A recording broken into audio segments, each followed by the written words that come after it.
झोपली का ग? हो, दमली होती ना. सगळं छान पार पडलं नाही?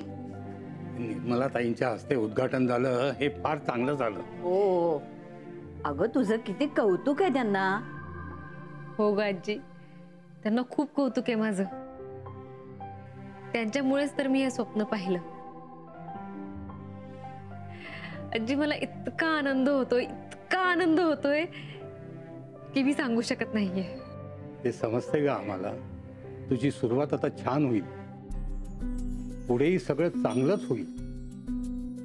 मी आता तोच विचार करतेय की हे क्लिनिक नवीन उघडलंय, हे जास्तीत जास्त लोकांपर्यंत कसं पोहोचवायचं.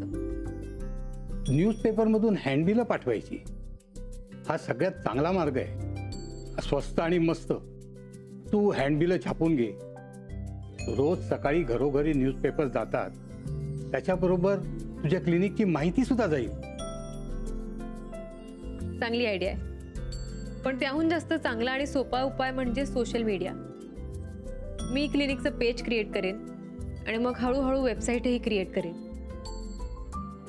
त्याशिवाय माझे डॉक्टर कलिग्ज आहेत, तेही मदत करतील. आणि मी सांगेन ना, पंचक्रोशीत आमच्या नातीनी क्लिनिक उघडलंय, तिथे जा.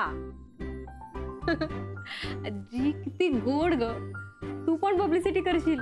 मग आजीच किती जणांना सांगेल ते बघ. तुला काय वाटलं? ते काय पार्लर आहे का तिथे जा म्हणून सांगायला? बघितलंस, मी काही बोलले की त्यात खोड काढलीच यांनी. अहो, गरज लागतेच ना सगळ्यांना कधी ना कधी.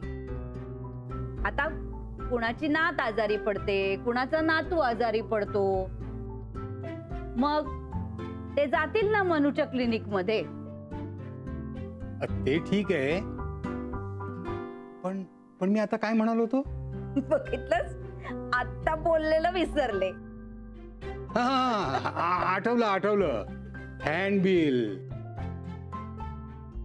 तुला सांगतो मनू, हा सगळ्यात उत्तम मार्ग आहे. सगळं करूया आपण, सगळं. मला सांग मनू, तू इतरांच्या मुलांचे आजार क्लिनिक मध्ये बरे करशील. हो. आणि त्यांना अगदी निरोगी गुटगुटीत करून घरी पाठवशील. अर्थातच. अगं, पण तुझ्या बाळाचं काय, त्याचा विचारही व्हायला हवा ना. हो, तर अगदी बरोबर बोललीस तू मालती.